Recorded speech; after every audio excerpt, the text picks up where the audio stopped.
yang ingin sukses ini harus 3 dikuasai: IT, bahasa, kemudian statistik. Mengulang dari nol lagi. Belum tentu kamu seperti ini. Dan bahkan kamu pulang dari sana mulai nol. Kamu semua udah posisi ini, kan enak. Apa salah dengan yang di sini aja biaya mandiri? Akhirnya saya kuliah S2 mandiri.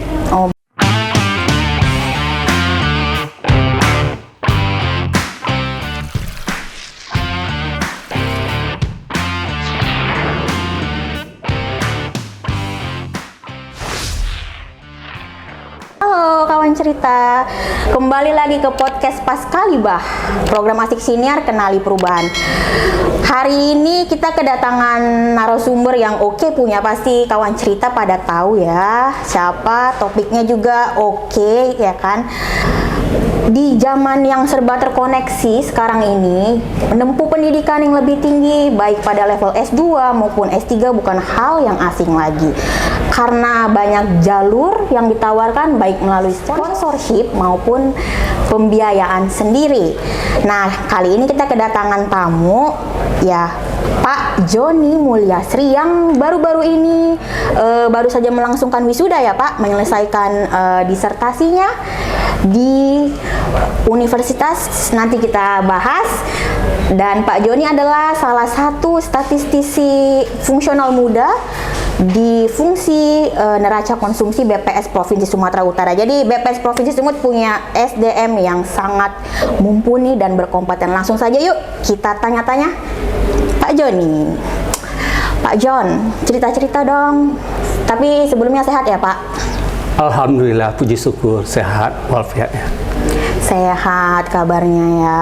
Bisa sedikit cerita motivasinya apa sih Pak? Kok kalau yang kita tahu ya, kalau jadi ASN ya Pak, di tengah-tengah kesibukan mungkin di level S2 aja tuh banyak yang mikir udah stop deh gitu kan, udah cukup nih jenjang karir, udah aman lah. Tapi Bapak sebagai salah satu yang kayaknya outlier gitu, karena di titik ini dengan umur yang kita anggap ya semi-semi gitu kan Pak, tapi tetap punya semangatnya malah melebihi yang muda-muda ini, bahkan udah selesai. Bisa kita tahu nggak Pak, mungkin ada motivasi mendalam atau pengalaman masa kecil mungkin yang pengen Bapak ceritakan?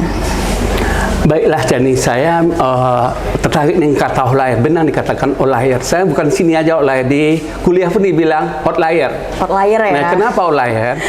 Saya memutuskan mengambil S3 ini jurusan matematik. Selama ini yang mengambil matematik ini belum ada dibilang yang pertama yang orang praktisi yang berani mengambil S3 matematik. Ditakuti, Pak. Semuanya backgroundnya dosen atau yang dunia pendidikan. Iya.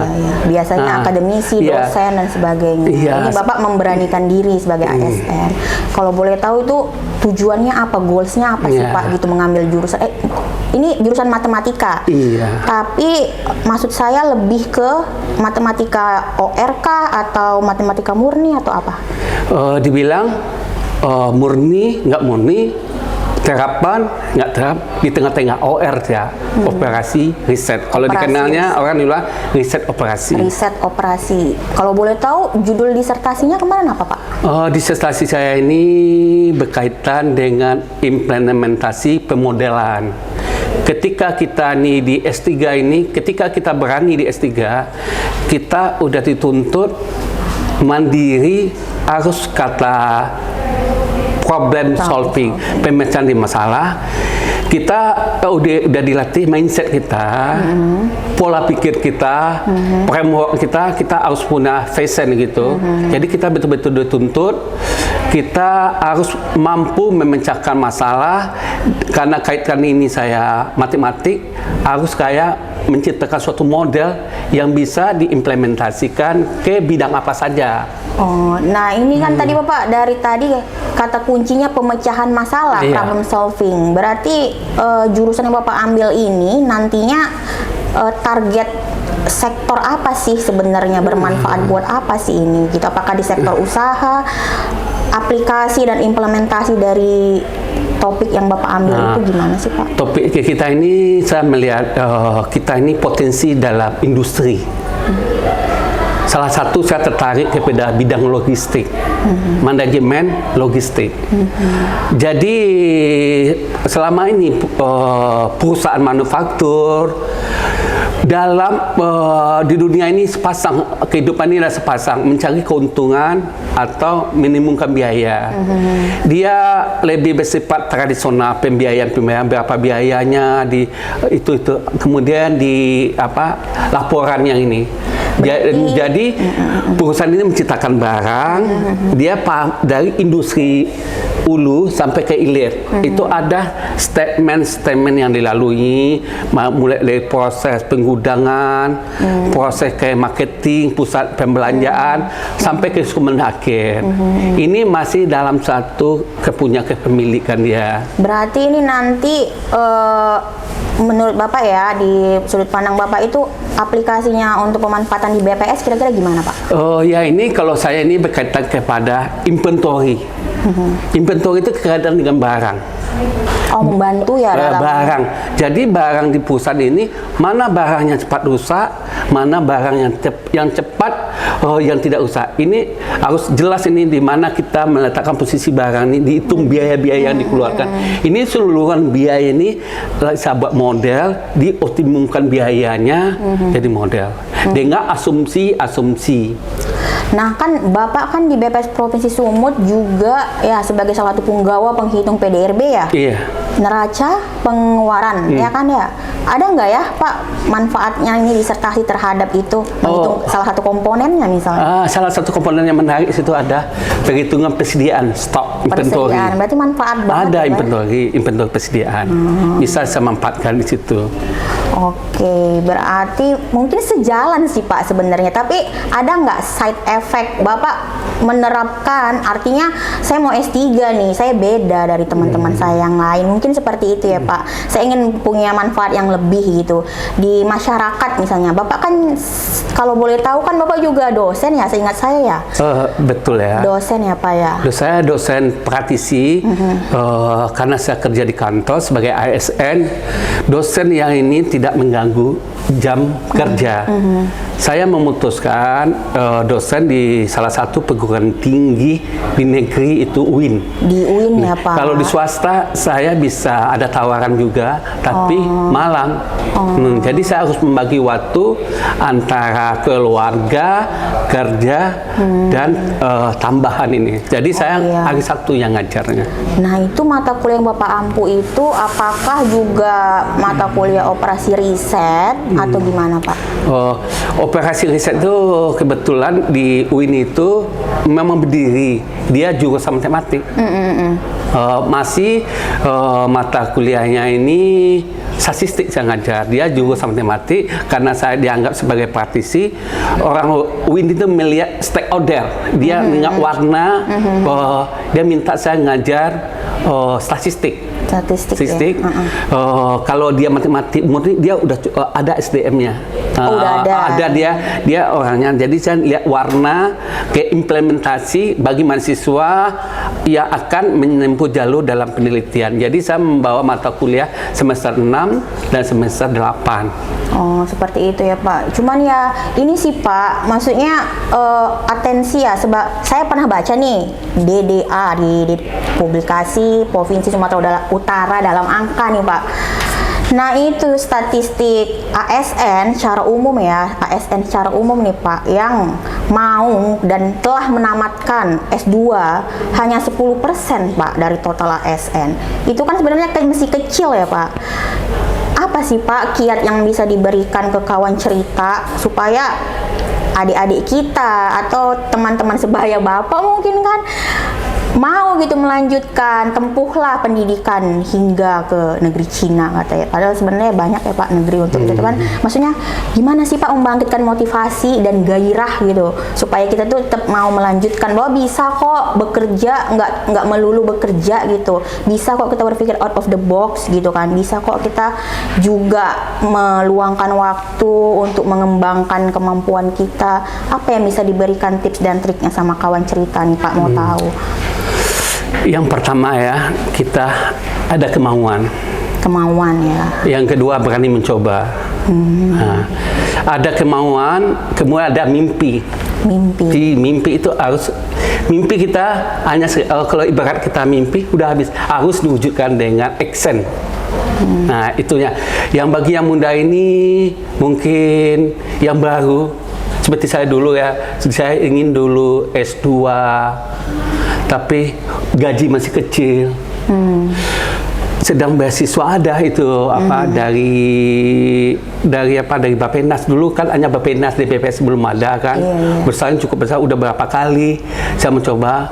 Pada tahun 2000 saya lulus double degree Belanda dengan UGM. Tidak diambil. Terakhir itulah yang saya sesalah, kenapa tidak saya ambil. Iya, karena pertimbang keluarga. Jadi harus berani mencoba dan berani. Yang namanya perjalanan hidup, rezeki, semua udah ada yang mengatur. Iya sih Pak. Iya, saya takut ini balik karena saya ada sharingnya. Harusnya sharing itu ada berapa kita, jadi kita tahu yang mana berapa sih plus minus. Saya langsung nanti mengulang dari nol lagi. Belum tentu kamu seperti ini. Dan bahkan kamu pulang dari sana mulai nol. Kamu semua udah posisi ini, kan enak.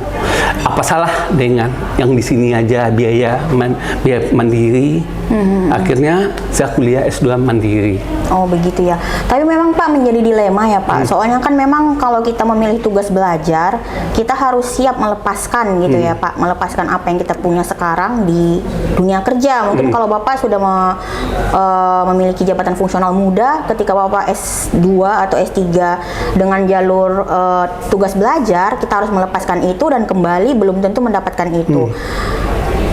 Nah itu kan sebenarnya pros and cons gitu ya. Aduh, ada yang kita lepas, kayak ada opportunity cost ya Pak. Ada yang kita korbankan untuk mendapatkan sesuatu dan ada yang kita korbankan gitu untuk mendapatkan itu. Menanggapi itu gimana Bapak? Oh ya, itulah kita sebagai harus mempertimbangkan mana yang prioritas, mana yang positif ya. Jadi hidup ini harus memilih pilihan. Saya memilih waktu itu keluarga. Dan karena saya waktu itu anak saya masih kecil-kecil sendiri dan saya akan tinggal di sini minimal 2 tahun. Nah itu tadi gitulah. Pak, maaf ya Pak di interupsi. Omong-omong tentang Bapak sudah berkeluarga kan ya? Udah. Nah, itu kan jadi salah satu pertimbangan juga ya Pak bagi pasangan-pasangan yang sudah berkeluarga dan memiliki anak untuk melanjutkan studi, apalagi mungkin ke luar kota atau bahkan sampai ke luar negeri gitu ya Pak. Sehingga itu menjadi salah satu constraint gitu kan. Bapak kan sebagai salah satu role model yang sudah berhasil gitu kan menempuh, walaupun melalui izin belajar dan pembiayaan sendiri, tapi kan pasti ada kendala ya, membagi waktu kerja, membagi waktu untuk rumah tangga, mungkin anak, istri, apalagi masalah keuangan gitu ya Pak ya. Gimana Pak tipsnya supaya bisa tetap fokus? Oh, terfokus ya. Ini kita hidupnya harus seimbang. Seimbang yang kata saya tadi, yang prioritas.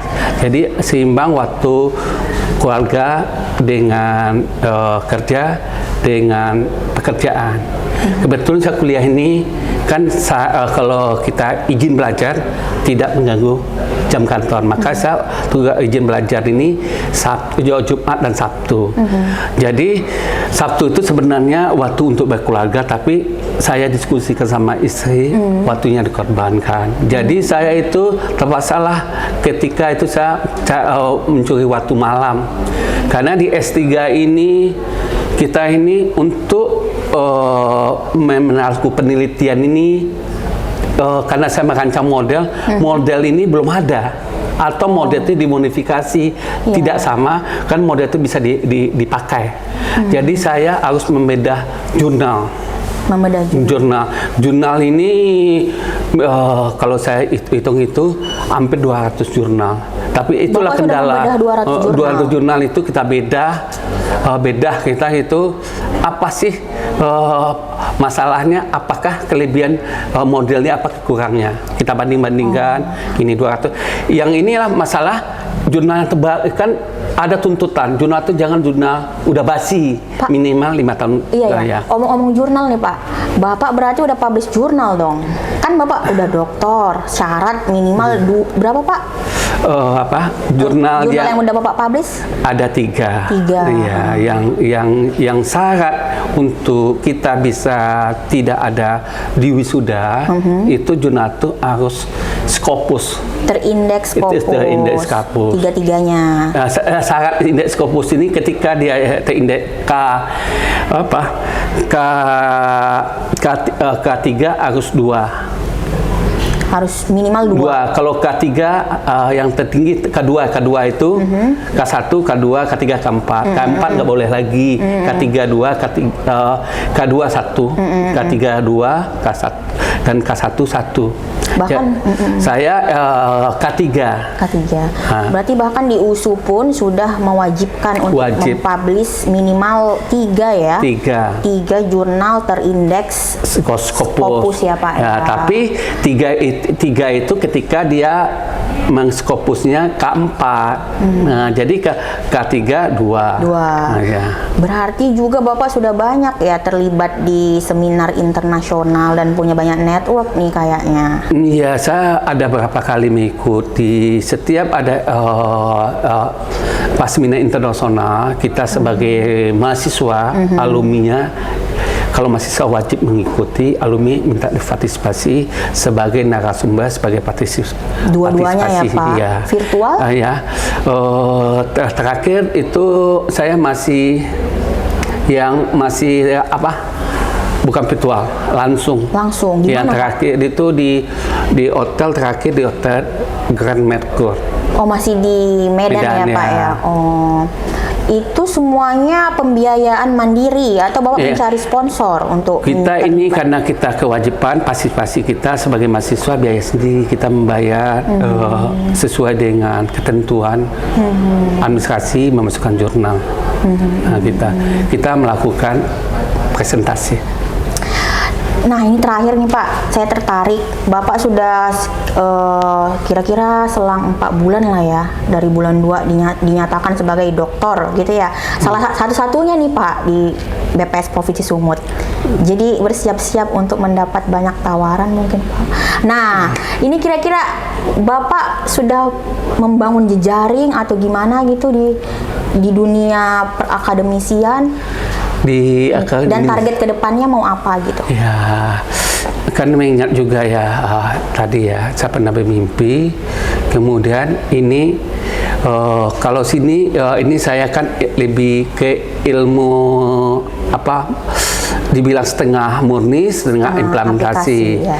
Kalau sini sih saya ketika ini saya implementasikan di sini itu ada tidak semua ilmu satu bisa diterapkan di sini.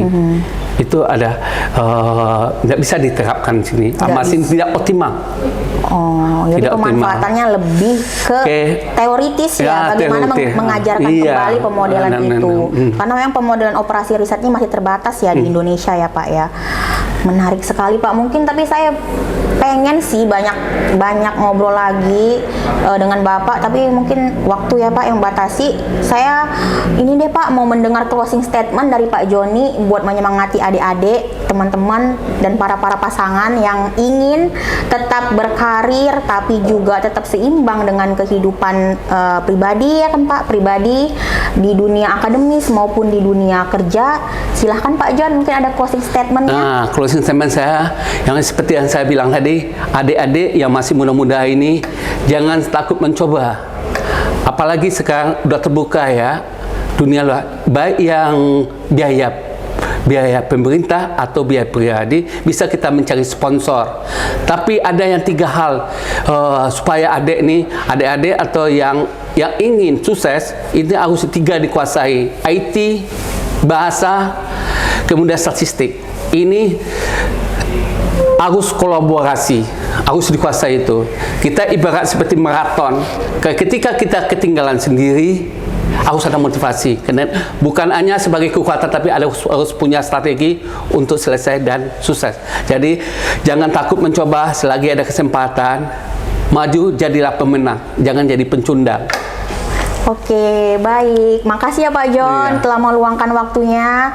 Nah, kawan cerita, masih penasaran kan mengenai isu-isu terkini dan cerita-cerita dari kita? Saksikan ya podcast edisi berikutnya. Jangan lupa komen, subscribe, dan like ya videonya. Bye.